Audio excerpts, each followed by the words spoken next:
আল্লাহ রাব্বুল আলামিন কোরআন মাজিদের মধ্যে বলেন, ইন্নাল্লাহা ইয়া'মুরু বিল আদল, আমি আল্লাহ তোমাদেরকে আদেশ করলাম 1 নম্বরে আদলের, ন্যায়পরায়ণতার, 2 নম্বর ওয়াল ইহসান, তোমাদেরকে আমি আদেশ করলাম ইহসানের, ইহসান সদাচরণের, ভালো ব্যবহারের, 3 নম্বর ওয়া ইতাইযিল কুরবা, আমি তোমাদেরকে আদেশ করছি আত্মীয় স্বজনের হকের ব্যাপারে, আত্মীয় স্বজনের সম্পর্ক সুদৃঢ় করো, আত্মীয়তার বন্ধনকে সুদৃঢ় করো, এটা ছিন্ন করো না। এই 3টা আদেশ আল্লাহ তাআলা এই আয়াতের মধ্যে দিলেন। এরপরে 3টা নিষেধাজ্ঞা দিলেন আল্লাহ। এরপরে আল্লাহ বলেন, ওয়ায়ানহা, আমি আল্লাহ তোমাদেরকে নিষেধ করছি আনিল ফাহশা, সমস্ত নির্লজ্জতা, সমস্ত বেহায়াপনা, সমস্ত অশ্লীলতা, এই অশ্লীলতা থেকে, নির্লজ্জতা থেকে, বেহায়াপনা থেকে আমি আল্লাহ তোমাদেরকে বিরত থাকার নির্দেশ দিচ্ছি। বিসমিল্লাহির রহমানির রহিম। ইন্নাল্লাহা ইয়া'মুরু বিল আদলি ওয়াল ইহসানি ওয়া ইতা'i যিল কুরবা ওয়া ইয়ানহা 'আনিল ফাহশা'i ওয়াল মুনকারি ওয়াল বাগই ইয়া'ইযুকুম লা'আল্লাকুম তাযাক্কারুন। সাদাকাল্লাহুল আযীম ওয়া সাদাকা লাহু রাসূলুহুন নাবিয়্যুল উম্মিয়্যুল কারীম ওয়া নাহনু আলা যালিকা লামিনাশ শাহিদিন ওয়াশ শাকিরিন ওয়াল হামদুলিল্লাহি রাব্বিল আলামিন। وقال رسول الله صلى الله عليه وسلم: 7 يظلهم الله في ظله يوم لا ظل إلا ظله: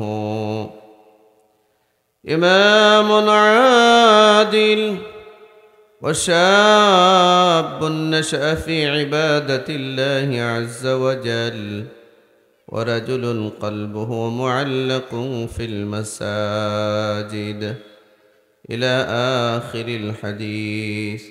أو كما قال رسول الله صلى الله عليه وسلم: ربي زدني علما، ربي يسر ولا تعسر، وتمم بالخير، رب اشرح لي صدري ويسر لي أمري واحلل عقدة من لساني يفقه قولي.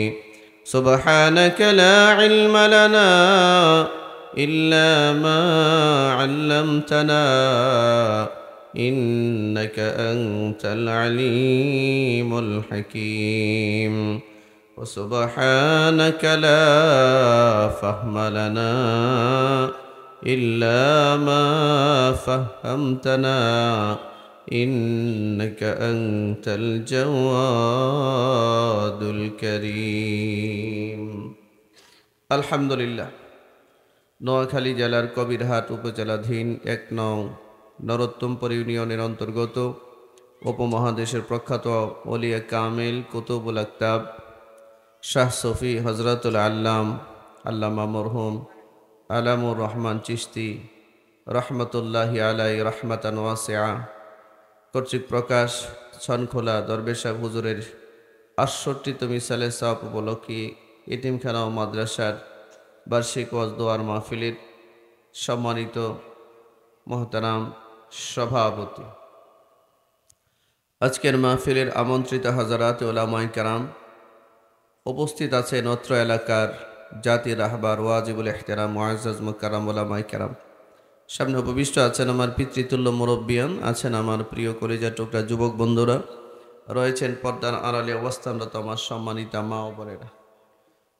আল্লাহ সুবহানাহু ওয়া তাআলার দরবারে শান ইলাহিতে লাখো কোটি শুকর ও সুজুদ আদায় করছি যে মহান মনিব অত্যন্ত মেহেরবানি করে আজকে আমাদেরকে এমন একজন কামিল অলির এই পদচারণায় বিমোহিত এই পুণ্যময় একটি জায়গায় আল্লাহ তাআলা আমাদেরকে আসার বসার তৌফিক দান করেছেন।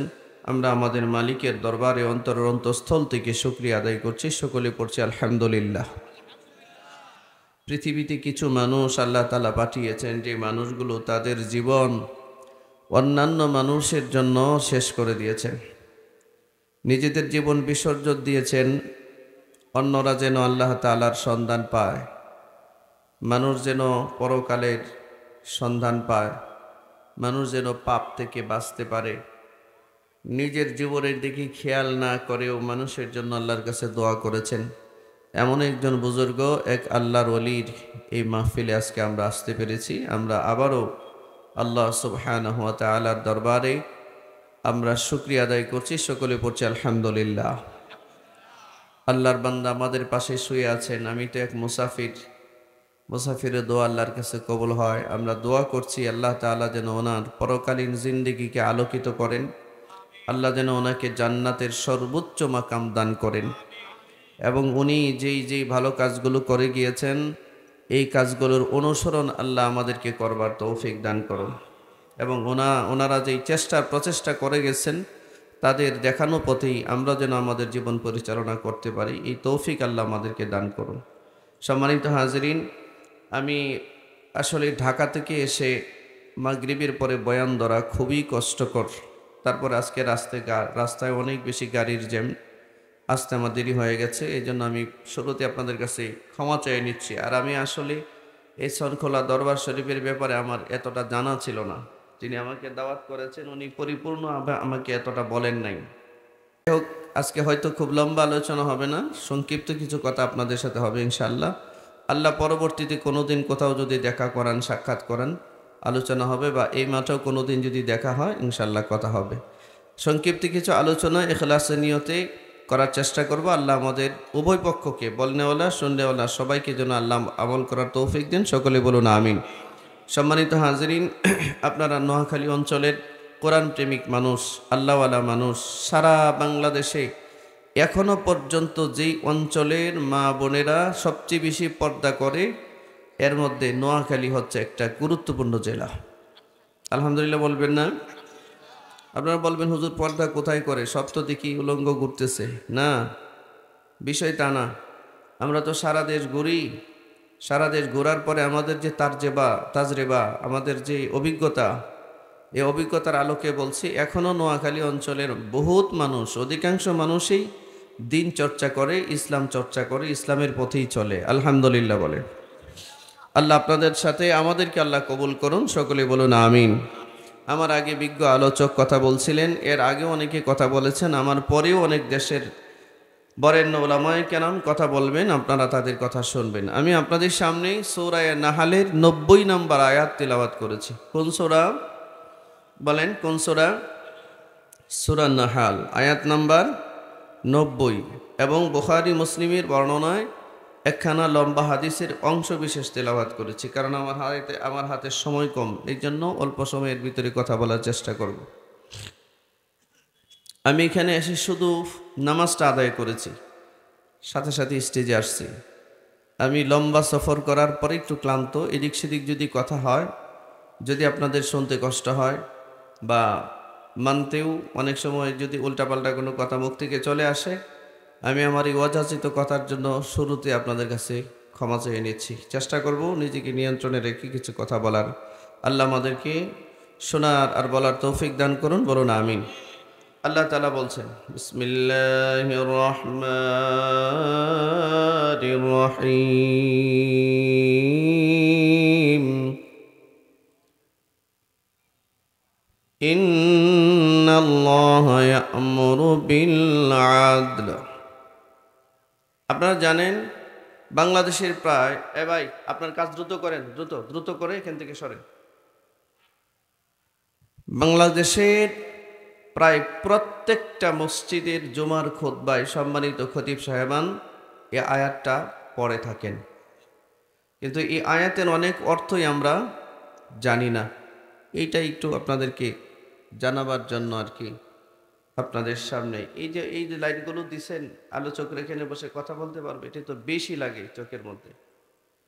যাই হোক, আমাকে আর ডিস্টার্ব করবেন না ভাই, আমি উঠে যাই, পরে ব্যবস্থা করেন। আচ্ছা, এই আয়াতটার অর্থটা একটু জানার দরকার আছে কিনা আপনাদের? আল্লাহ তাআলা বলেন, ইন্নাল্লাহ, নিশ্চয়ই আল্লাহ, ইয়ামুরু, আদেশ করছেন, অর্ডার করছেন। আপনারা বলেন সবাই বলেন, আল্লাহর আদেশ যদি বান্দার প্রতি হয়, এই আদেশ মানাটা বান্দার জন্য সুন্নত না ফরজ? ধরেন আল্লাহ আদেশ করছেন, আল্লাহর অর্ডারটা, আল্লাহর আদেশটা আমরা যারা আল্লাহর গোলাম বান্দা, আমাদের জন্য মানাটা এটা সুন্নত না ফরজ? ফরজ। মাশাআল্লাহ, মাশাআল্লাহ। তো এই ফরজ সংক্রান্ত কি আদেশ করলেন আল্লাহ? এক নম্বরে বললেন বিল আদল, আমি তোমাদেরকে আদলের আদেশ করলাম। আদলের বাংলা অর্থ হচ্ছে ন্যায়পরায়ণতা। ন্যায়পরায়ণতা, ন্যায়বান, ন্যায় বিচার। আল্লাহ বলেন আমি তোমাদেরকে ন্যায়পরায়ণতার আদেশ করলাম। এক নাম্বার, এ বান্দা, তোমার প্রতি নামাজ পড়ার যেমন আদেশ করেছি আমি, তুমি 5 ওয়াক্ত নামাজ পড়বে। তোমার জন্য আমি যেমন রমজান মাসে পুরো মাস রোজা রাখাটা যেমন ফরজ করেছি, তোমার জন্য হজ করাটা যেমন আমি ফরজ করেছি, তোমার জন্য যাকাত দেওয়া যেমন আমি ফরজ বিধান হিসাবে নাজিল করেছি, এমনভাবে তোমার ব্যক্তিগত জীবনে, পারিবারিক জীবনে, সামাজিক জীবনে, রাষ্ট্রীয় জীবনে ন্যায়পরায়ণতার চর্চা করবে, এটাও আমি ফরজ করেছি। কথাটা কি বুঝতে পারছেন? তাহলে শুধু নামাজ পড়াই ফরজ না ব্যক্তি জীবনে, পারিবারিক জীবনে, সামাজিক জীবনে ন্যায়পরায়ণ হওয়া অর্থাৎ ন্যায় বিচারক হওয়াটাও ফরজ? আমাদের সমাজে বহু নামাজি দেখবেন, নামাজি আছে কিন্তু ন্যায়পরায়ণ না। বহু হাজি আছে, জীবনে 4-5টা হজ আছে, কিন্তু ব্যক্তিগত জীবনে ন্যায়পরায়ণ হতে পারে নাই। আমাদের সমাজে বহু আলেম আছে কিন্তু ব্যক্তিগত জীবনে ন্যায়পরায়ণ হতে পারে নাই। আমাদের সমাজে হাজারো মাস্টার আছে, শিক্ষার যোগ্যতা আছে, কিন্তু এই শিক্ষা দিয়ে ন্যায়পরায়ণ হতে পারে নাই। ন্যায়পরায়ণ যদি হতো, বিগত 16 বছরে বাংলাদেশ থেকে 99 বিলিয়ন ডলার, 23 লক্ষ কোটি টাকা চুরি করেছে এই দেশের শিক্ষিত মানুষ না, অশিক্ষিত মানুষ না, সব শিক্ষিত মানুষ। কথা বলেন না কেন? বাংলাদেশের শেষরা চুরেরা মসজিদে জুতা চুরি করে, ঠিক না? কি চুরি করে? মূর্খ চুরেরা গরু চুরি করে, জুতা চুরি করে, এই চুরি করে, ওই চুরি করে। আচ্ছা, একটা জুতা চোর যদি 50 বছরও জুতা চুরি করে, কত বছর? 50 বছরও যদি জুতা চুরি করে, ও কয় কোটি টাকার জুতা চুরি করবে? হ্যাঁ, এটা সম্ভব? পারবে 10 লাখ টাকার জুতা চুরি করতে?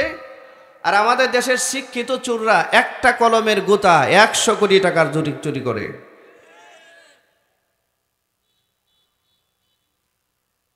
তো আমাদের দেশে তো বহু শিক্ষিত পাওয়া যায়, ডক্টর পাওয়া যায়, ডাক্তার পাওয়া যায়, ইঞ্জিনিয়ার পাওয়া যায়, এসপি পাওয়া যায়, ওসি পাওয়া যায়, এমপি পাওয়া যায়, মন্ত্রী পাওয়া যায়, কিন্তু ন্যায় বিচারক পাওয়া যায় না। এই জন্য আল্লাহ বলেন নামাজটা যেমন ফরজ করেছি, ব্যক্তি জীবনে, পারিবারিক জীবনে, সামাজিক জীবনে, রাষ্ট্রীয় জীবনে ন্যায়পরায়ণতার চর্চা করাটাও তোমাদের উপরে আমি ফরজ করেছি। আমার কাছ থেকে আপনারা যদি আর কোনো কিছুই নিতে না চান, শুধু এই কথাটা নিয়ে যেতে পারেন, আর এটুকুন যদি আমল করতে পারেন, আজকের এই মাহফিল কামিয়াব হবে ইনশাআল্লাহ। মনে রাখবেন, নামাজ পড়া যেমন ইবাদত, একটা ফরজ ইবাদত আল্লাহ নাজিল করেছেন। এই আল্লাহ বান্দার জন্য ন্যায়পরায়ণতার চর্চা করা ফরজ ইবাদত বলে নাজিল করেছেন। আমাদের দেশে এমন বহু নামাজি আছে যেই নামাজির সাথে প্রতিবেশীর সম্পর্কটা জঘন্যতম খারাপ। কি বলেন আপনারা? প্রতিবেশীর জমি দখল করে রাখছে, প্রতিদিন প্রতিবেশীর জমি ঠেলা, ক্ষেতের আইল কাটে, এরকম নাই? এই যে দরবেশ হুজুরের মাহফিল, দরবেশ কি এমনি হয় নাকি? মানুষের ক্ষেতের জমির আইল কেটে দরবেশ হয়? প্রতিবেশীকে কষ্ট দিয়া দরবেশ হওয়া যায়? মানুষকে কষ্ট দিয়া অন্যায় বিচার করে, নিজের ব্যক্তিগত জীবনে ন্যায় পরায়ণতার চর্চা না করে জীবনে কোনোদিন মানুষ আল্লাহর ওলি হতে পারে না। ওলি কারে বলে? যে আল্লাহর প্রিয় মানুষ। কার প্রিয়? কার প্রিয়? যে তার প্রতিবেশীর সাথে প্রিয় হওয়ার আচরণ করতে পারে নাই, যে তার সমাজবাসীর সাথে প্রিয় হওয়ার আচরণ করতে পারে নাই, যে তার রাষ্ট্রের মানুষের সাথে প্রিয় হওয়ার আচরণ করতে পারে নাই, এমন মানুষ আল্লাহর সাথে কিয়ামত পর্যন্ত জীবিত থাকলেও প্রিয় হতে পারবে না। ও যদি প্রতি বছরে হজ করে, প্রতি বছরেই উমরা করে, প্রতি বছরে সারা রাত 70-80 রাকাত তাহাজ্জুদের নামাজও পড়ে, তাও সে আল্লাহর প্রিয় হতে পারবে না।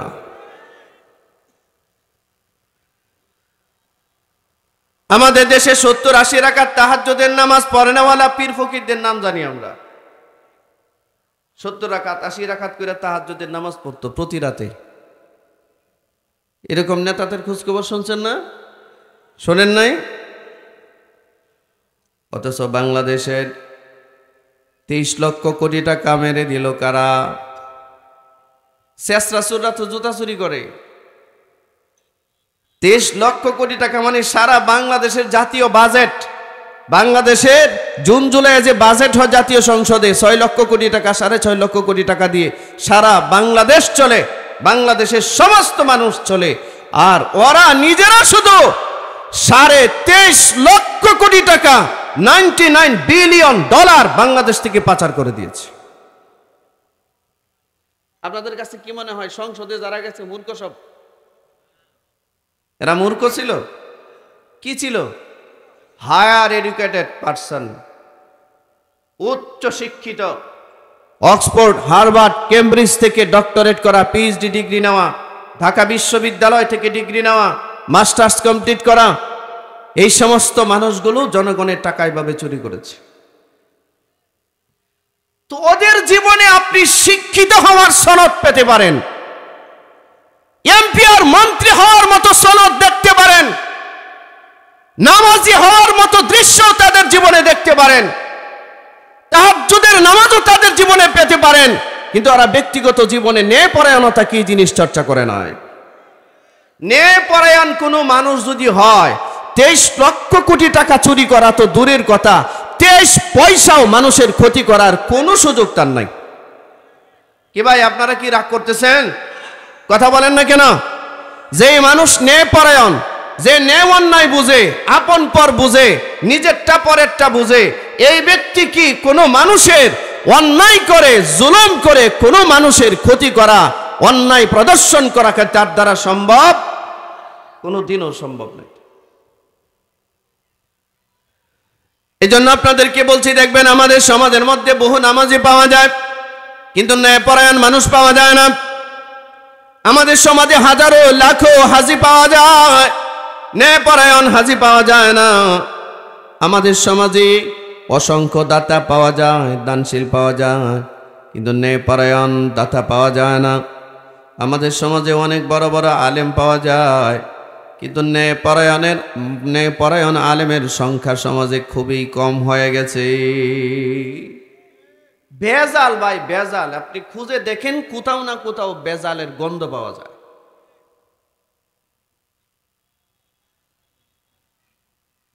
আল্লাহ রাব্বুল আলামিন কোরআন মাজিদের মধ্যে বলেন, ইন্নাল্লাহা ইয়া'মুরু বিল আদল।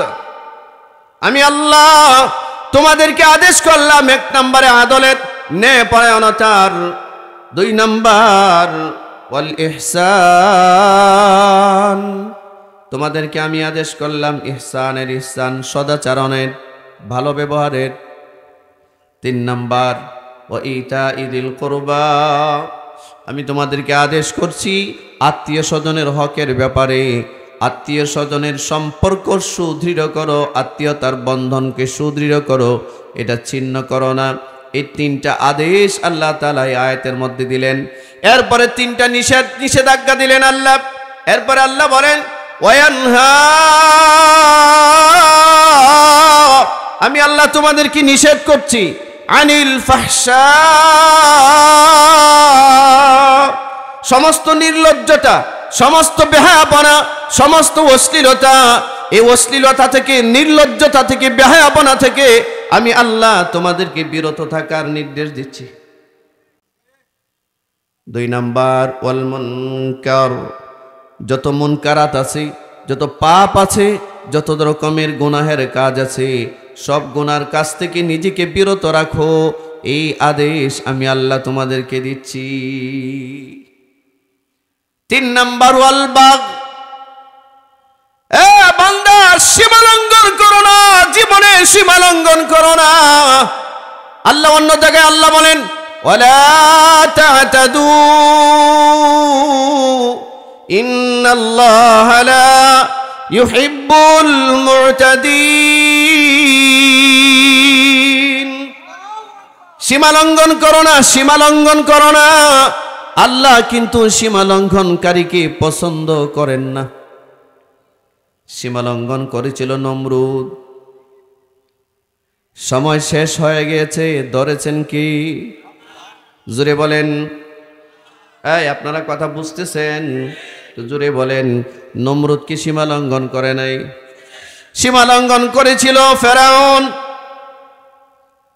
ফেরাউন সীমা লঙ্ঘন করে বলেছিল একটা তরমুজ বিক্রেতা, এটারে ধরে মিশরের প্রেসিডেন্ট বানাইছে আল্লাহ। ফেরাউন একটা সময় তার স্বৈরাচারী মনোভাব, একটা সময় তার অত্যাচারী আর জুলুমের মনোভাব, তার সীমা লঙ্ঘনের মনোভাব এতটাই উপরে চলে গিয়েছিল। ফেরাউন বলা শুরু করেছে, হে মিশরের মানুষ, আমি ফেরাউন ছাড়া আবার তোমাদের কোনো রব আছে এটা তো আমার জানা নাই। মা আলিমতু, আমি তো জানি না আমি ছাড়াও তোমাদের কোনো রব আছে এটা তো আমি জানি না। এক পর্যায়ে সে দাবি করলো আনা রাব্বুকুমুল আলা,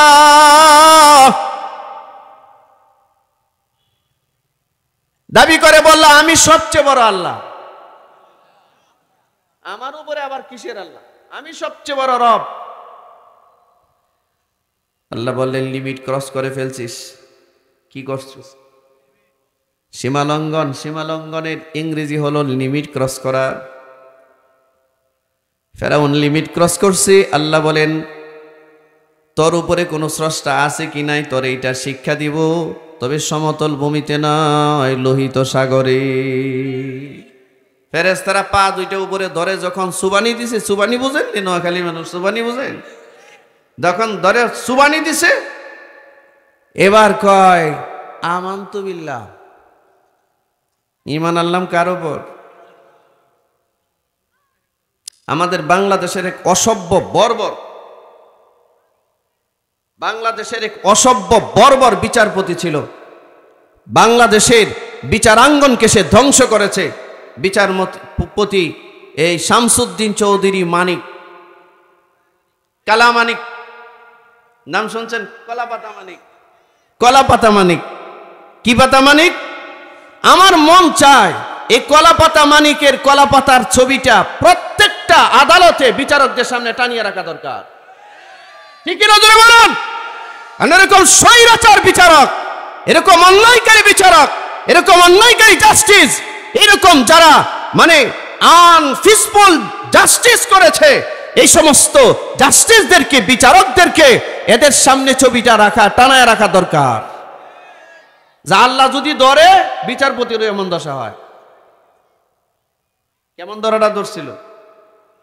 কি পিটানি দেখাইছে বলেন? হ্যাঁ, দেশি মানুষের পিটানি তো খাইছে,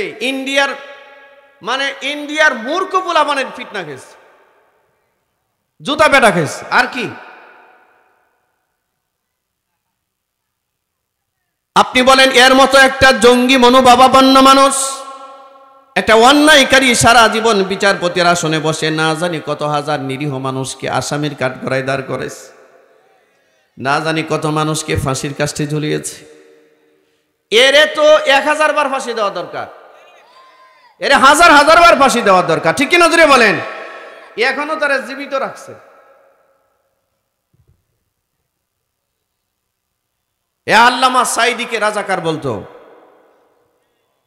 এদেশের অসংখ্য আলেমকে রাজাকার বলতো, এদেশের দাড়িওয়ালা টুপিওয়ালাকে বরদাস্ত করতে পারতো না সে, ঠিক কিনা? এর মতো একটা মূর্খকে বাংলাদেশের সর্বোচ্চ হাইকোর্টের বিচারপতি হিসেবে নিয়োগ দেওয়া হয়েছিল। এটা বাংলাদেশের বিচারালয়ের জন্য, বিচারকদের জন্য, এদেশের মানুষের জন্য একটা নির্লজ্জতা ছাড়া আর কিছুই নয়। এজন্য আল্লাহ রাব্বুল আলামিন এক নম্বরে আদেশ করেন, এ বান্দা, ইন্নাল্লাহা ইয়া'মুরু বিল আদল। এই ছেলে, কি তাকাও এদিকে, এদিকে তাকাও। কোরআন মাজিদ থেকে আয়াত পড়ছি, অর্থ বলছি, তুমি অন্যদিকে তাকাচ্ছ আর বুট খাও এখানে বসে। মিয়া, ন্যূনতম কমন সেন্স রাখো। সম্মানিত ভাইয়েরা আমার, আল্লাহ রাব্বুল আলামিন বলেন, এই জন্য আমি আল্লাহ নামাজের আদেশ যেমন কোরআন মাজিদে করেছি, আকিমুস সালাহ ওয়া আতুজ যাকাত। আমি যখন নামাজ, রোজা, হজ, যাকাতের আদেশ করেছি, আমি ঠিক এরকম আদেশ করলাম, তোমরা ন্যায় বিচারক হয়, ন্যায়বান হও, ন্যায় পরায়ণতার প্র্যাকটিস করো। আমাদের সমাজ এটা অনেক অভাব, বিশ্ব মানচিত্রে এটা অনেক অভাব। নমরুদ, কারুন, সাদ্দাত, ফেরাউন সীমা লঙ্ঘন করেছে, সব ধ্বংস করে দিয়েছেন আল্লাহ, ঠিক কিনা জোরে বলুন? মিশরের প্রেসিডেন্ট বাশার আল আসাদ সীমা লঙ্ঘন করছে, অবস্থা কি করছে আল্লাহ? আপনাদের কি মনে হয় মিশরে ও আর কোনোদিন জীবিত ফেরত আসতে পারবে? আর বাংলাদেশের কথা তো বললামই না, এটা তো আপনারা জানেনই, ঠিক কিনা জোরে বলেন? সম্মানিত ভাইয়েরা আমার, কোন ভালো মানুষ যদি দেশ ছেড়ে পালিয়ে যায়, মানুষ মিষ্টি বিতরণ করবে না, মানুষ আরো কানবে। দরবেশ সাহেব মারা গেছে আজ থেকে কত বছর আগে? হ্যাঁ, ৬৮ বছর আগে হুজুর মারা গেছে। এখনো তার নামের এক সুগ্রাণী এলাকায় পাওয়া যায়। এই এলাকার জনপদে, মাটিতে, মানুষের আচরণে দরবেশ সাহেব হুজুরের একটা প্রতিচ্ছবি এই অঞ্চলে পড়ে আছে। তাদের কাছে মানুষ যায় দোয়া নিতে, আর তুমি দেশ ছেড়ে পালাইলে মানুষ রাজপথে সিজদা দেয় কেন? ভালো মানুষ বাড়ি ছেড়ে পালাবে কেন? কথা বলেন না কেন? বহু মানুষ আছে না, মারা গেলে মানুষ ইন্না লিল্লাহ বাদ দিয়া কয় আলহামদুলিল্লাহ। আপনারা কি বলেন? এরকম মানুষ আছে না? সমস্যা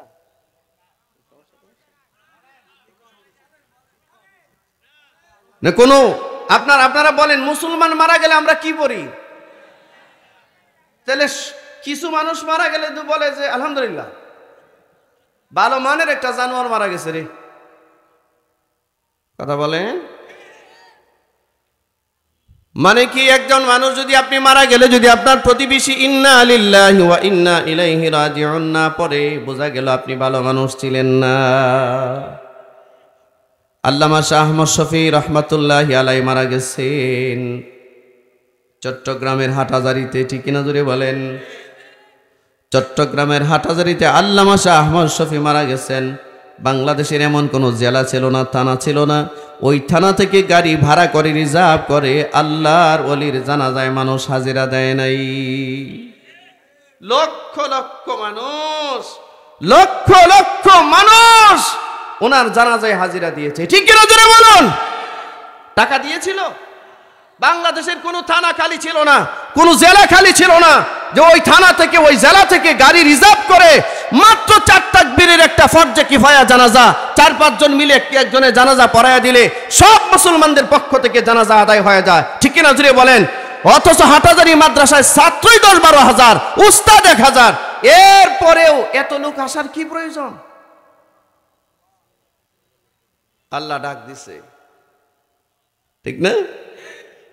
আল্লামা জুনায়েদ বাবনগরী মারা গেছেন, মানুষ এভাবে পঙ্গপালের মতো আসছে। মাত্র 4 তাকবীরে ফরজে কিফায়া 2-3 মিনিট সময় লাগে একটা জানাজা পড়ার জন্য। সারা বাংলাদেশের মানুষ ছুটে চলে আসছে, 24 ঘন্টা সফর করছে, ঠিক কিনা জোরে বলেন? আমার প্রিয় ভাইয়েরা, আল্লামা মুফতি ফজলুল হক আমিনী রহমাতুল্লাহি আলাইহি মারা গেছেন। লক্ষ লক্ষ মানুষ তার জানাজায় হাজিরা দিয়েছে। শাইখুল হাদিস আল্লামা আজিজুল হক রহমাতুল্লাহি আলাইহি মারা গেছেন, লাখো মানুষ তার জানাজায় হাজিরা দিয়েছে। ফকিহুল মিল্লাত মুফতি আব্দুর রহমান রহমাতুল্লাহি আলাইহি মারা গেছেন, লক্ষ মানুষ তার জানাজায় হাজিরা দিয়েছে, ঠিক কিনা জুড়ে বলেন? আল্লামা সাইদি রহমাতুল্লাহি আলাইহিকে তারা জুলুম করে, জুডিশিয়ারি কিলিং করে হত্যা করেছে। বিচারিক হত্যা। এই লোকটার জানাজা ঢাকা শহরে পড়তে দেয় নাই তারা। কথা বলেন না কেন? জুড়ে বলেন না কেন? এরকম একজন 50 থেকে 60 বছর সারা পৃথিবীতে কোরআনে তাফসীর করেছে, যার তাফসীর শুনে লক্ষ লক্ষ বেনামাজি নামাজি হয়েছে, হাজার হাজার বেদিন ইসলাম গ্রহণ করেছে, যার জন্য কাবার দরজা খুলে আল্লাহর ঘরে ঢুকে যে ব্যক্তি সিজদা দিয়েছে, এই লোকটাকে বানাইছে রাজাকার। মারা গেছে, তার জানাজাটা পর্যন্ত পড়তে দেয় নাই তারা ঢাকায়। আপনারা বলেন তো, আল্লামা সাইদির জানাজাটা যদি ঢাকায় হতো, এই জানাজার দৃশ্যটা কেমন হতো? কল্পনা করেন। বাংলাদেশের এমন কোন ঢাকা শহরের অলিগলি বাকি থাকতো না যেখানে মানুষ দাঁড়াতো না। ওই জানাজা গিনেস বুকে রেকর্ড করত। আল্লামা সাইদি রাহিমাহুল্লাহ জানাজা পড়তে দিল না, পাঠাই দিল বাংলাদেশে, দাফন করতে দিবে না। আল্লাহ বলে, দাফন করতে দিবি না, তোরে আমি দেশ ছাড়া করে ছাড়ব। সিদ্ধান্ত কার? ওমাকারু ওমাকারাল্লাহ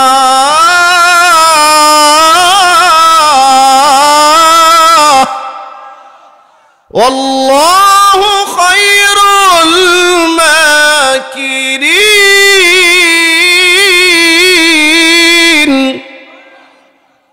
কৌশলীরা অপকৌশলীরা কৌশল করে জমিনে, আর আল্লাহ কৌশল করে। কারটা বাস্তবায়ন হয়? বাস্তবায়ন কারটা হয়? আমেরিকার উস্কানিতে বর্বর ইসরায়েলিরা 50,000 মানুষ হত্যা করেছে গাজায়। দুনিয়ার কেউ এই যুদ্ধ বন্ধ করবার কার্যকর পদক্ষেপ গ্রহণ করে নাই। আমেরিকা 26 বিলিয়ন ডলারের অস্ত্রের সহযোগিতা দিয়েছে ইসরায়েলকে। আমেরিকা সোলজার পাঠিয়েছে, গোটা গাজা শহর, গোটা রাফা শহর জমিনের সাথে মিশিয়ে দিয়েছে, আটকাতে পারে নাই। আল্লাহ বলেন, দুনিয়ার কেউ আটকায় নাই, আমি তোর ঘরে আগুন জ্বালাবো। ঘরে আমেরিকা সবচেয়ে আদি, সবচেয়ে উন্নততর একটা অঙ্গরাজ্য, নাম ক্যালিফোর্নিয়া। ক্যালিফোর্নিয়ার সবচেয়ে উন্নততর একটা শহর, নাম লস অ্যাঞ্জেলেস। লস অ্যাঞ্জেলেসে একসাথে 6টা দাবানল আগুন আল্লাহ জ্বালায় দিছে। শুয়ে আছে, হঠাৎ করে দেখে নিচ দিয়ে আগুন বেরোচ্ছে। তাল গাছের আগায় আগুন, মাঝে আগুন, নিচে আগুন, নারকেল গাছে আগুন। 70,000 ফায়ার সার্ভিসের গাড়ি, রিজার্ভ, হেলিকপ্টার, এইটা ওইটা দিয়ে আগুন নিবাচ্ছে। আরে যে আগুন আল্লাহ জ্বালায়, এ আগুন দুনিয়ার পানি দিয়ে নিভানো যায় না, ঠিক কিনা জুড়ে বলেন? আমেরিকায় আগুন লাগছে, আগুন দিয়ে পড়ছে, আপনারা খুশি না বেজার? কারা কারা খুশি? হাত উঠান, জোরে বলেন আলহামদুলিল্লাহ। আরো জোরে বলেন আলহামদুলিল্লাহ। আরো জোরে বলেন আলহামদুলিল্লাহ। আমরা চাই পুরা আমেরিকা পুইরা ছাই হয়ে যাক। এই আমেরিকা নামক এই দুর্দর্শ সন্ত্রাসী রাষ্ট্র পৃথিবীতে থাকার দরকার নাই। আমেরিকা লিবিয়া ধ্বংস করেছে, লিবিয়াতে আগুন লাগিয়েছে আমেরিকা, প্রেসিডেন্ট গাদ্দাফিকে হত্যা করেছে, ঠিক কিনা জোরে বলুন? আমেরিকা ইরাক ধ্বংস করেছে, ইরাকের প্রেসিডেন্ট সাদ্দাম হোসেনকে কুরবানির ঈদের দিন ফাঁসির কাস্টে ঝুলিয়েছে। 20টা বছর আমেরিকা আফগানিস্তানকে আগুন লাগিয়ে রেখেছিল, ধ্বংস করেছে 5 লক্ষের উপরে মানুষ। এই আফগানিস্তান আজকে মুসলিম মিল্লাতের ইমারতে ইসলামিয়া প্রতিষ্ঠিত, আল্লাহর খাস রহমত সেখানে নাযিল হচ্ছে।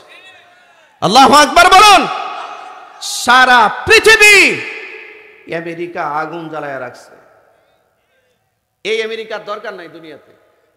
কথা বলেন না কেন? এটা মানচিত্র থেকে মুছে যাক।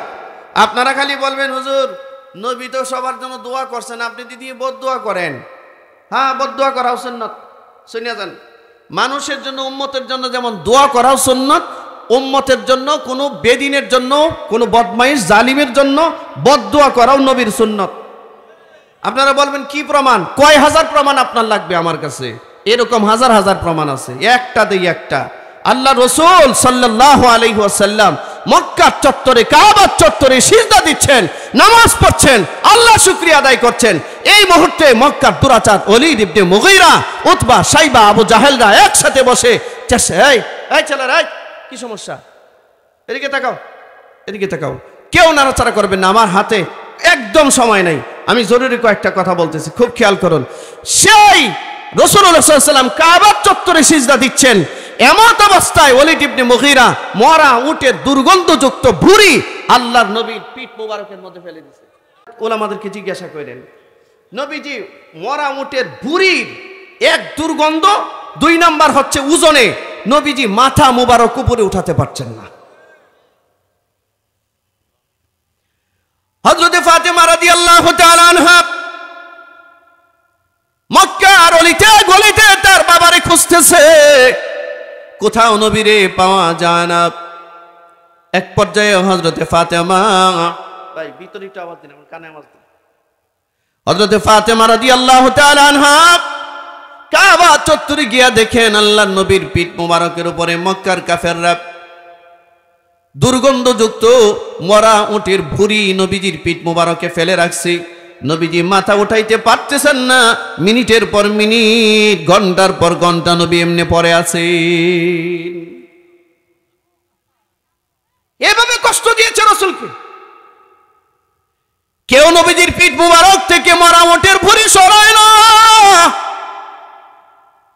হযরত ফাতেমা রাসূলুল্লাহ সাল্লাল্লাহু আলাইহি ওয়াসাল্লামের পিঠ মোবারক থেকে কষ্ট করে একটা বাচ্চা মানুষ নবীজির পিঠ মোবারকের উপর থেকে এই মরার ভুঁড়িটা, মরা উটের ভুঁড়িটা সরাইছেন। আল্লাহর নবী মাথা উঠায়া, হাত দুইটা আসমানের দিকে উঠায়া বলে, আল্লাহ আমারে যারা এমনি কষ্ট দিল একটারে আপনি ছাইরেন না।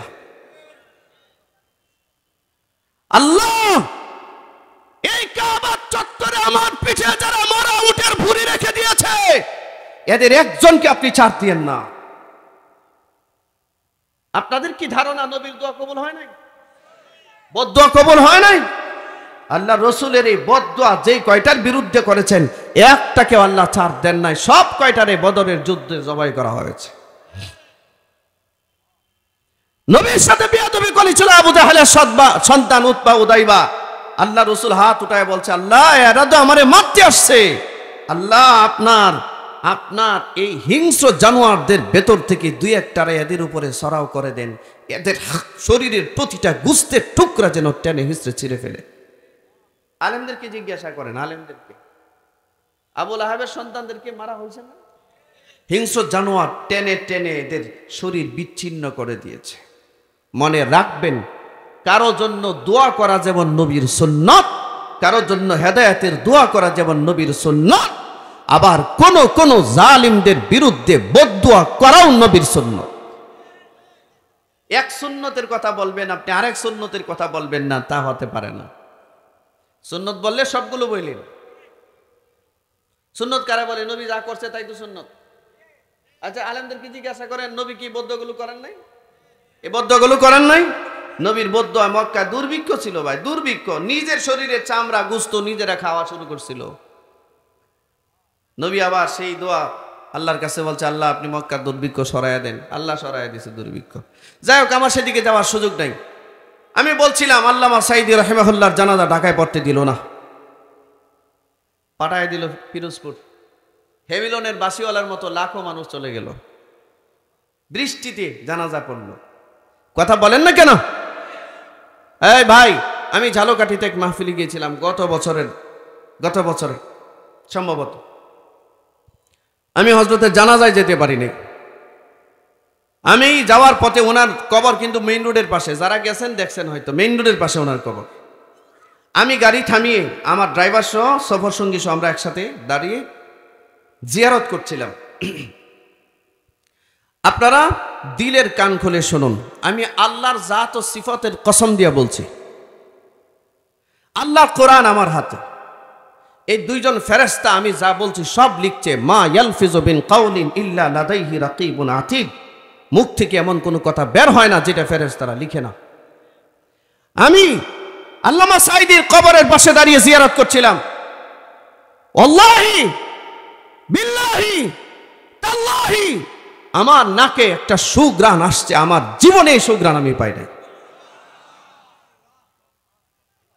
এমন একজন মানুষকে তোমরা জুলুম করে হত্যা করে ফেললে,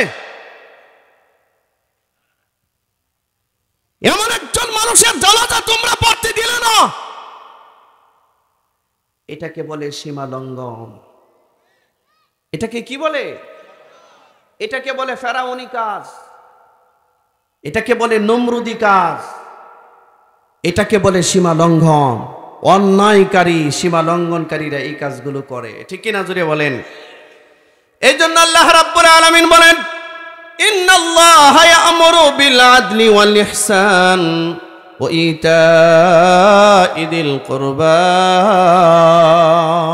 ওয়া ইয়ানহা আনিল ফাহশা'i ওয়াল মুনকারি ওয়াল বাগয়। আল্লাহ বলেন, শোনো, আমি আল্লাহ তোমাদেরকে আদেশ করছি, ইন্নাল্লাহ নিশ্চয়ই আল্লাহ, ইয়া'মুরু আদেশ করছেন, বিল আদলি ন্যায় পরায়ণতার, ন্যায় বিচারের, ওয়াল ইহসান দুই নম্বরে আদেশ করছি সদাচরণের। নামাজ পড়া যেমন ইবাদত, সদাচরণ করা ইবাদত। আরে ভাইরা আমার, আমাদের সমাজে একটা মানুষ যদি মারা যায়, ঝগড়াঝাটি যতই থাক, মানুষ তো অন্তত পক্ষে মৃত মানুষের সাথে অন্যায় আচরণ করে না। কথা বলেন আপনারা, কথা বলেন। একটা মৃত মানুষের সাথে অন্যায় আচরণ করে? আর 60 বছরের একজন মুফাসসিরের সাথে তোমরা জুলুম করেছ, মরার পরেও তার সাথে সদাচরণ তোমরা করতে পারো নাই। কি হতো? 4 তাকবীরের একটা ফরজে কিফায়া জানাজা পড়তে দিলে কি হইতো?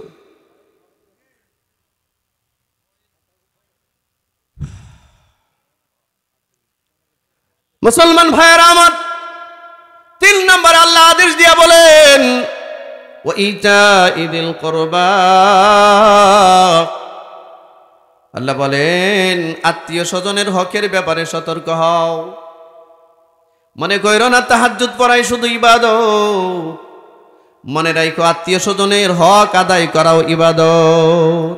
তাও এটা নফল ইবাদত না, এটা ফরজ ইবাদত। কি ইবাদত? কি ইবাদত? বাবা মা রেখে দেওয়া সম্পদের উত্তরাধিকারী বন্টনকে কোরআন মাজিদে আল্লাহ ফরজ করেছেন। মিন হাজ্জিল উনসায়াইন, আল্লাহ বলেছেন বাবা রেখে দেওয়া সম্পদে 2 বোন যা পাবে সমপরিমাণে 1 ভাই তা পাবে। তা আমাদের সমাজের হাজারো হাজি, আমাদের সমাজে হাজারো নামাজি, লাখো হাজি, শতকরা 95 জন মানুষ বাবা মা রেখে দেওয়া সম্পদেরই উত্তরাধিকারী বন্টন করে না। তো কিসের সদাচরণ করে? এটা অন্যায়কারী, এত জালিম।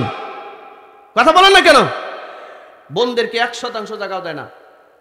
আর স্লোগান বানাইছে, বাবার সম্পদের অংশ নিতে নাই, অংশ নিলে বংশ থাকে না, অংশ নিলে ধ্বংস হয়ে যাইতে হয়। আচ্ছা, অংশ নিলে যদি ধ্বংস হয়ে যাইতে হয়, বাবার সম্পদের অংশ ছেলের বেশি না মেয়ের বেশি? কথা বলে না, ছেলের না মেয়ের?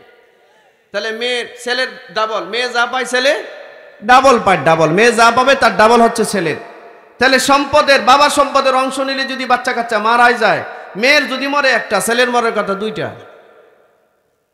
হিসাবে কয়টা? তা আমাদের দেশে ছেলেদের একটা মরে না, খালি মরে। এরকম লাখো হাজি আমাদের সমাজে দেখবেন তার বোনদের হক দেয় নাই। এরকম কোটি নামাজি দেখবেন যেই নামাজি তার বোনদের হক দেয় নাই।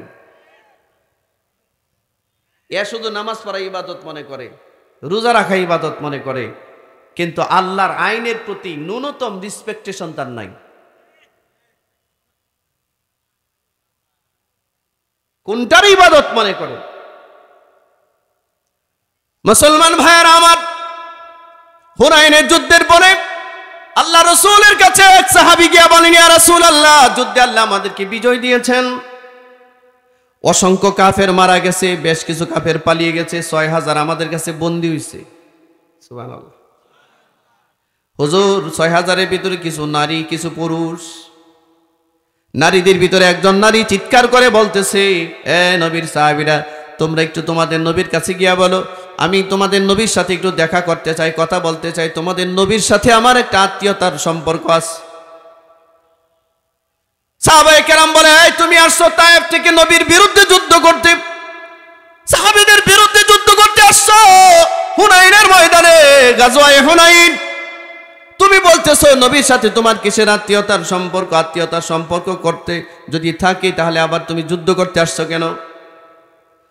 মহিলা বলে, কেন আসছি তোমাদেরকে বলে লাভ নাই, তোমরা একটু তোমাদের নেতা মুহাম্মদুর রাসূলুল্লাহর কাছে আমাকে নিয়ে যাও, আমি সরাসরি তার সাথে একটু কথা বলতে চাই। সাহাবী গিয়া বলেন, হুজুর মহিলাটাকে নিয়ে আসবো কিনা? আল্লাহর নবী বলেন, যাও নিয়ে আসো। মহিলাকে নিয়ে আসা হলো। আল্লাহর নবী তাঁবুর মধ্যে বসা, মহিলা আল্লাহ রাসূলের সামনে আসছেন। নবীজি তার চেহারার দিকে তাকিয়েছেন, তাকিয়ে বলে, মান আনতি, কে আপনি? লা আরিফ, আমি তো আপনাকে চিনতে পারছি না। মহিলা এবার তার পরিচয় ব্যক্ত করে বলেন, মুহাম্মদ কেন তুমি আমাকে চিনতে পারছো না? ভাই আমার নাম সায়মা, আমার মার নাম হালিমাতুস সাদিয়া। সূরা আহজাব পড়েন, সূরা আহজাবের তাফসীরের মধ্যে এই ঘটনা আছে। সায়মা ডাক দিয়া বলেন, মুহাম্মদ আমি তোমার দুধ বোন, বড় বোন সায়মা, আমার মার নাম হালিমাতুস সাদিয়া। আপনারা বলেন হযরত হালিমা নবীর দুধ মা না? মুহাম্মদ আমাদের বাড়িতে তুমি বহু বছর ছিলে, জানো নি আমার এই দুইটা হাত দিয়া তোমারে আমি বহুবার কোলে নিয়েছি। জানো আমার এই হাত আঙ্গুলে ধরে ধরে তোমারে আমি তায়েফের জমিনে হাঁটিয়েছি। শুধু তাই নয়, আমার এই ঠোঁটের দিয়া ঠোঁট দ্বারা তোমার নাকি, তোমার কপালে, তোমার গালে হাজার হাজার চুমুর দাগ দেওয়া আছে। মুহাম্মদ রাতের বেলা অনেক সময় তোমারে বুকে নিয়ে আমি ঘুম পাড়ানোর গান গাইতাম, আমি তোমারে ঘুম পাড়ানোর গান গেয়ে তোমারে ঘুম পাড়াতাম। আমি তোমার সেই ছোটবেলার বোন। আমার আম্মার নাম হালিমা, আমার নাম সায়ামা। হাদিসের মধ্যে আসছে, আল্লাহর নবী যখনই পরিচয় পাইলেন, কিসের শত্রুতা সব ভুলে গেছেন। নবীজি বসা থেকে লাফ দিয়ে দাঁড়ায় গেছে। নিজের বোন যদি আবার তার বিরুদ্ধে যুদ্ধ করতে আসছে, কিন্তু নবীজি পরিচয় পেয়েছেন এটা আমার দুধ বোন। মনে রাখবেন, নিজের মার যে মর্যাদা দুধ মার একই মর্যাদা, নিজের আপন বোনের যে মর্যাদা দুধ বোনের একই মর্যাদা। আল্লাহর নবী বসা থেকে লাফ দিয়ে দাঁড়িয়ে নিজের বোনের হাতের মধ্যে একটা শ্রদ্ধার চুমা দিলেন। আরব দেশের মানুষ কাউকে যদি মহব্বত করে হাতে চুমা দেয়, কপালে চুমা দেয়। আল্লাহর নবী তার বোনের, বড় বোনের হাতের মধ্যে একটা শ্রদ্ধার চুমা দিলেন। শুধু তাই নয়, নবীজির চেহারা মুবারকের মধ্যে ইয়ামানি একটা দামি চাদর ছিল, ইয়ামানি দামি চাদর। এই চাদরটাকে দুইটা ভাঁজ করলেন আল্লাহর নবী, চাদরটা ভাঁজ করে নিচে বিছিয়ে দিলেন। ওই হাত ধরে এই যুদ্ধ অপরাধী মহিলাটাকে চাদরের উপরে বসায়া দিছে। সুবহানাল্লাহ, যে আসতে বললেন মিয়া।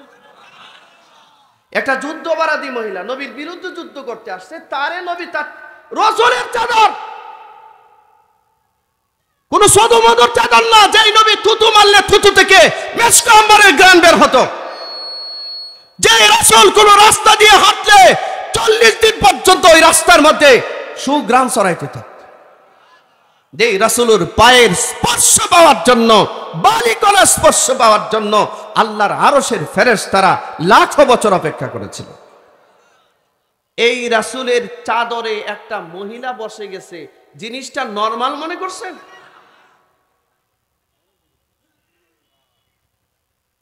শুধু কি তাই, আল্লাহ নবী তার বোনকে সুন্দরভাবে ধরলেন, ছোট বাচ্চাদের মতো সামনে বসে গেলেন। বসে গিয়ে আল্লাহর নবী তার বোনকে হাল ফরসি জিজ্ঞাসা করলেন, অনেক কিছু জিজ্ঞাসা করলেন। এক পর্যায়ে বললেন, আম্মা কেমন আছে? মার কথা জিজ্ঞাসা করলেন। হালিমাতুস সাদিয়া কেমন আছে? এ কথা বলতেই হযরতে সায়ামা নবীর দুধ বোন কান্না শুরু করে দিয়েছে। কাঁদতেছে আর বলতেছে, ভাই আমার মা তো মারা গেছে অনেক আগে, মারা যাওয়ার আগে তোমার একটু দেখার জন্য বহুবার আরজি করেছিল, কিন্তু আমরা জানতাম না তুমি কোথায় আছো, কেমন আছো, আমাদের জানা ছিল না। অনেক লম্বা কথা, সংক্ষেপ কথা। আল্লাহর নবী জিজ্ঞাসা করেন, এই কথা বলে ভাই বোন দুজনে মিলে কান্না শুরু করে দিয়েছেন। মার কথা মনে হয়েছে, দুধ মার কথা মনে হয়েছে। আরে বন্ধু, ও যুবক ভাই, তুমি তো তোমার মারে কান্না করাও, তোমার মারে কাঁদাও, বাবারে কাঁদাও। আল্লাহর নবী মাঝে মধ্যে মার কবর জিয়ারত করে কবরের পাশে দাঁড়ায়া কান্না করতেন। প্রায় সময় নীরবে নবীজি মার কবরের কাছে যাইতেন, বাবার কবরের পাশে যাইতেন, মার কবরের পাশে দাঁড়ায়া থাকতেন। বন্ধু, আল্লাহ রাসূল সাল্লাল্লাহু আলাইহি ওয়াসাল্লাম বলেন, দুই ভাই বোন কান্না করলেন। নবীর চোখের পানি দেখে 12,000 সাহাবীরা কান্না শুরু করে দিয়েছে। সবাই কাঁদতেছে। নবীজি এক পর্যায়ে বলেন, আপনি আমার কাছে কি চান? অনেক লম্বা কথা, সংক্ষেপে বলতেছি। সায়মা বলে, ভাই আমি তো যুদ্ধবন্দী, তোমার কাছে আমি আটকা পড়েছি, তোমার সাহাবীদের কাছে আমারে মুক্ত করে দাও, আমি মুক্তি চাই। নবীজি সাহাবীদেরকে সবাইকে ডেকে বললেন, আমার বোন, এই যে বোন, আমার চাদর উপরে বসা যে মহিলাটা, যদিও আমাদের বিরুদ্ধে তায়েফ থেকে আসছে যুদ্ধ করার জন্য, জানোনি, আমার বোন, এটা আমার দুধ বোন, আমার দুধ মা হযরতে হালিমাতুস সাদিয়ার বড় মেয়ে, যেমনই হোক আসছে, আমার বোন মাপ চায়, তোমরা কি বলো? সাহাবায়ে কেরাম বলেন, হুজুর, আপনার চোখের পানি আমরা সহ্য করতে পারি না। নবীজি, আপনি আপনার বোনকে মাফ করে দেন, আমাদের কোনো আফসোস নেই। আল্লাহর নবী বললেন, যান আপনি মাফ। বোনের রাসূল বিদায় দিয়েছেন। কিছুক্ষণ গিয়া বোন আবার ফেরত আসছেন। এসে আল্লাহর নবীকে বলে, মুহাম্মদ, তুমি যে আমার একা একা বিদায় দিলা, আমার কাছে হঠাৎ করে মনে হলো, আমি যে একা যদি তায়েফে ফেরত যাই, তায়েফের মানুষ আমাকে ধিক্কার দিবে, আমাকে চিচি করবে, বলবে মুহাম্মাদের সাথে একটা আত্মীয়তার বন্ধন ছিল, এই জন্য তুমি তোমার জীবন বাঁচিয়ে চলে আসছো, অথচ 6,000 যুদ্ধবন্দী সবাইরে মুহাম্মাদের হাতে রেখে আসছো। এটা হবে না। মুক্ত যদি করতে হয়, আমার সম্মানের কারণে তুমি 6,000 যুদ্ধবন্দী সবাইরে মুক্ত করে দিবে, আর যদি মুক্ত করতে না পারো, তাহলে ওদের সাথে আমাকেও রেখে দাও। পৃথিবীর ইতিহাসে কোনো রাষ্ট্রজয়ী, কোনো রাষ্ট্রপ্রধান, যুদ্ধজয়ী কোনো বীর কোনোদিন যুদ্ধাপরাধীদেরকে মাফ করে না। আপনার নবী যদি আপনার এই কথা বলতো, আপনার বোন যদি আপনার এই কথা বলতো, আপনি কি বলতেন? আমার বোন এই কথা বললে আমি কি বলতাম? আমি বলতাম, নিজের জীবন বাঁচান আগে। কিন্তু আল্লাহর নবী কোনো কটু বাক্য বললেন না, কষ্ট দিলেন না। আল্লাহর হাবিব বললেন, মুস্কি হাসি দিলেন, মুস্কি হাসি দিয়া বললেন, বোন আমার, একটু দাঁড়ান, দেখি আপনার সম্মানটা রক্ষা করা যায় কিনা। সুবহানাল্লাহ। সব সাহাবীদেরকে আবারও ডাকাইছেন, 12,000 সাহাবী ডাকায় বললেন, আমার বোন ফেরত যায় নাই। আমার বোন এসে বলতেছি, আমার বোন যদি একা তায়েফে ফেরত যায়, আমার বোন তার আত্মমর্যাদায় আঘাত আসবে। আমার বোনের তায়েফের মানুষ তাকে ধিক্কার জানাবে, বলবে মুহাম্মাদের সাথে আত্মীয়তার সম্পর্ক ছিল বিধায় নিজের জীবন বাঁচিয়ে চলে আসছো, বাকি যুদ্ধ অপরাধীদেরকে রেখে আসছো। মানুষ আমার বোনকে ধিক্কার দিবে, আমার বোনের মর্যাদায় আঘাত আসবে। এজন্য আমার বোন বলতেছে, যদি তারে মাফ করতে হয়, তার সম্মানের সব, অর্থাৎ 6,000 যুদ্ধবন্দীকে ক্ষমা করে দিতে হবে, আর যদি ক্ষমা করতে না পারি, আমার বোনকেও রেখে দিতে হবে। তোমরা কি বলো? সাহাবায়ে কেরাম বলে, ইয়া রাসূলুল্লাহ, আপনার বোনের মর্যাদা মানে আপনার মর্যাদা, আপনার বোনের সম্মান, এটা আপনার সম্মান। হুজুর, আপনার বোনের মর্যাদা রক্ষা করার জন্য শুধুমাত্র 6,000 যুদ্ধবন্দী কেন, যত গনিমতের মাল আমাদের কাছে আসছে, সমস্ত মালে গনিমত সব আপনি ফেরত দেন, আমাদের কোনো আফসোস নাই। সুবহানাল্লাহ। এবার আল্লাহ রাসূল সাল্লাল্লাহু আলাইহি ওয়াসাল্লাম সাহাবাদেরকে বললেন, 6,000 যুদ্ধবন্দী নিয়ে আসো। সব নিয়ে আসা হলো। আল্লাহর নবী ডাক দিয়া বললেন, ও যুদ্ধাপরাধী, তোমরা যারা তায়েফ থেকে আমাদের বিরুদ্ধে যুদ্ধ করতে আসছো, আমার বোনের ইজ্জত রক্ষা করার জন্য তোমাদেরকে আজকে সাধারণ ক্ষমা ঘোষণা করে দিলাম, যাও। একটা জিনিস লক্ষ্য করেন, নবীজি 2 বার ক্ষমা করলেন, কিন্তু একক সিদ্ধান্তে একবারও ক্ষমা করলেন না। কথা বুঝতেছেন? কথা শুনতেছেন? একবার বোনেরও ক্ষমা করছেন, আর একবার 6000 যুদ্ধবন্দী সব ক্ষমা করছেন, একক সিদ্ধান্তে। আর আমাদের হজরত, বিগত 16 বছরের হজরত রাবিয়া বসরি একক সিদ্ধান্তে দেশ চালাইছে। মনে করতো দেশ তার আর তার বাপের। এদেশে বাকি যারা আছে সব বারাটিয়া। কথা বলেন না কেন? এরা মনে হয় রাবিয়া বসরিকে চিনেন। রাবিয়া বসরিকে চিনছেন? রাবিয়া বসরি যদি দিনের রাত বলছে রাত, কাঁঠাল দিয়া বার্গার বানাও, এই বানাও, সেই বানাও, 76 বছর হারা হায়াত বাড়াইয়া দিলাম, 1 ঘন্টা ঘড়ির কাঁটা টাইম না লম্বা করে দিলাম, আরো যত সব ভাবি যাবি কথাবার্তা। এ ভাই, এই সমস্ত জিনিস একটা মানুষ যখন ক্ষমতার মসনদে বসে তখন তার ভারসাম্যপূর্ণ আচরণ করতে হয়, ভারসাম্যপূর্ণ কথা বলতে হয়, যার যে দায়িত্ব দায়িত্বশীলের মতো কথা বলতে হয়। ঠিক কিনা ধরে বলুন? এগুলো ছিল সীমালঙ্ঘন। এগুলো কি ছিল? সীমালঙ্ঘন ছিল, সীমালঙ্ঘন। রাগ করতেছেন? এই কথাগুলো বললে আবার কিছু কিছু মানুষের কাতুকুতু শুরু হয়ে যায়, শরীরে জ্বালা পোড়া শুরু হয়। আপনি অন্যায় করবেন, অন্যায়টাকে অন্যায়ও বলা যাবে না। কি এক আজীব! মুসলমান ভাইয়েরা আমার, আল্লাহ রাসূল সাল্লাল্লাহু আলাইহি ওয়াসাল্লাম একবারও ক্ষমা করলেন না একক সিদ্ধান্তে, 2 বার ক্ষমা করলেন সব সাহাবীদের সিদ্ধান্তে। এটারে বলে ন্যায় বিচার, এটাকে বলে আদল। এই আদলের কথা আল্লাহ বলেন, ইন্নাল্লাহা ইয়া'মুরু বিল আদল। আমি তোমাদেরকে এই ন্যায় বিচারের কথাই বলছি। আল্লাহর নবী ক্ষমা করে দিলেন। 2 জন সাহাবী ডাকলেন, ডাকায় বললেন, যাও আমার বোনকে তোমরা তায়েফ পর্যন্ত পৌঁছায় দাও। 2টা উট আনছেন, সবাইরে ক্ষমা করছেন। আল্লাহ রাসূল নিজের হাত দিয়ে নিজের বোনকে উটের উপরে বসায় দিয়েছেন। সুবহানাল্লাহ বলেন। নিজের তাঁবুতে ফেরত গেছেন, ফেরত গিয়া নবীর কাছে যত দিনার দিরহাম আর মুদ্রা ছিল এগুলো নিলেন, খাবার ছিল এগুলো নিলেন। এই দিনার দিরহাম মুদ্রাগুলো নিয়ে আল্লাহর নবী তার বোনের কাছে গেছেন। বোনকে উটের উপরে উঠায়া দিয়া সাহাবীদেরকে নির্দেশ দিয়া বলেন, আমার বোনকে নিরাপত্তা দিয়া তায়েফের সাদ গোত্রে পৌঁছায়া দিবা। আর নিজের বোনের কাছে কিছু হাদিয়া দিয়া, দিনার দিরহাম দিয়া, আর কিছু খাবার ছিল, খাদ্য সামগ্রী নিজের বোনের কাছে বোঝায়া দিয়া বলেন, বোন আমার কাছে যা ছিল আমি সব আপনারে দিয়ে দিয়েছি। আমার উপরে আপনি কোনো অভিযোগ আর অভিমান কইরেন না। আমার পক্ষ থেকে আপনার জন্য যা যা করার আমি তাই তাই করেছি। সুবহানাল্লাহ বলছেন না? He was the leader of the world. He was the matter, not only on his part of allegiance. মুহাম্মদুর রাসূলুল্লাহ সাল্লাল্লাহু আলাইহি ওয়াসাল্লাম সর্বযুগের সর্বশ্রেষ্ঠ এক মহামানব, এক আদর্শের মূর্ত প্রতীক। আরে এখানে কথা বললে 2 ঘন্টা সময়ের দরকার, আমার 1 সেকেন্ড সময়ও নয় হাতে। আমি তো সীমালঙ্ঘন করতেছি, আমার সময় বহু আগে গেছে গা। আমার ভাইরা, আমি 1 মিনিটে এই কথাটা শেষ করতে চাই। নবীজি তার বোনকে বিদায় দেওয়ার সময় হাদিয়া দেয়া দেয়, দিনার দিরহাম দিয়া দেয়। আর আপনি 3 বারের হাজি সাহেব, 5টা বোন, সবগুলো বোনের হক মেরে দিছেন। এরকম হজ করতে আল্লাহ নিষেধ করছে। কথা বুঝতে পারছেন? ওয়া আখিরু দাওয়ানা আলহামদুলিল্লাহি রাব্বিল আলামিন। আসসালামু আলাইকুম ওয়া রাহমাতুল্লাহ।